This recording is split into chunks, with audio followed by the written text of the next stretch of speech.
এখন মহাপ্রভুর পাঞ্চভৌতিক দেহ রেখে তিনি মৃত্যুবরণ করেছেন। তারপর রায় রামানন্দ এবং প্রতাপরুদ্র রাজা, তারা ছিলেন ভগবানের একনিষ্ঠ ভক্ত, অন্তরঙ্গ ভক্ত। এখন তারা চাচ্ছেন নাকি মহাপ্রভু তিনি যদি এই দেহ রেখেছেন, তার দেহখানা যদি ভক্তেরা দেখে, তাহলে তো ভক্তদের মহাপ্রভুর প্রতি আর ভগবান এই মান্যতাটা আর থাকবে না। কেন ভগবান তো দেহ রেখে কখনো মৃত্যুবরণ করতে পারেন না, ভক্তদের এই মান্যতা থাকবেন না। এই ভয়ে তাহারা সেই জগন্নাথ মন্দিরের কোন স্থানে তাহারা গর্ত করে মহাপ্রভুকে সমাধিস্থ করেছেন, এমন ভাবে এটাকে করেছেন যাহার কোনো চিহ্ন না থাকে। এই জন্য পুরী জগন্নাথ মন্দির 3টা থেকে 11টা পর্যন্ত বন্ধ ছিল। এটা তৎকালীন সময় কোনো ব্যক্তির কথা ছিল, কিন্তু তারা নিজের সচক্ষে দেখেনি, এটা তাদের অনুমান নির্ভর লেখা। তারা নিজেরাই বলেছেন আমরা এরকমই ধারণা করি, এরকমই হতে পারে, না হলে কেন 3টা থেকে 11টা পর্যন্ত, রাত্রি 11টা পর্যন্ত মন্দিরের দ্বার বন্ধ ছিল। তাহলে মহাপ্রভু যদি দেহ রাখে, তাই না?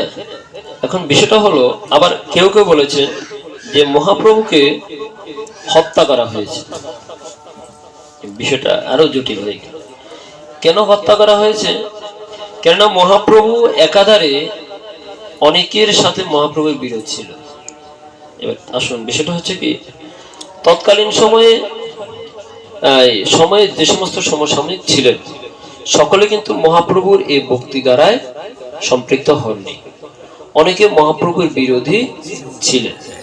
তো কেউ কেউ বলছে মহাপ্রভুকে, যেহেতু মহাপ্রভুর বিরোধী ছিলেন, মহাপ্রভু পায়ে আঘাত পেয়েছেন, তিনি এখন দুর্বল, এই মুহূর্তে তারা সুযোগ পেয়ে মহাপ্রভুকে পিটিয়ে রক্তাক্ত করে আহত করে তাকে মেরে ফেলেছে।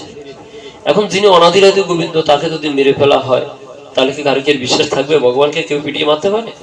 তাই তার মৃত্যু হয়েছে, এই জন্য তাকে ওখানে মাটিতে সমাধিস্থ করা হয়েছে, তাই না? এরকমও কিন্তু অনেকে তাহার লেখনীতে লিখেছেন। এটা নিয়ে অনেক প্রচারণা হয়েছিল। তখন এই লেখনীগুলো নিয়ে এটার বিরুদ্ধে আরো অনেক লেখা হয়েছে, যে ঠিক আছে, যেহেতু মহাপ্রভুর অনেক ভক্ত আছে, তারা মহাপ্রভুকে নিজের দেহ মন প্রাণ সবকিছুর বিনিময় হলো ভগবানকে ভালোবাসে, তাই ভগবানের এতটুকু ক্ষতি হোক এটা তাহার কোনো ভক্ত কখনো মেনে নেবে না। কেননা ভগবানের নামে কেউ যদি নিন্দা করে, এটাও তার একনিষ্ঠ ভক্তগণ কখনো মেনে নেয় না। তাহলে ভগবানের গায়ে কেউ আঘাত দিবে, এটা কোনো ভক্ত মেনে নিবে, এ তো কখনো হতে পারে না।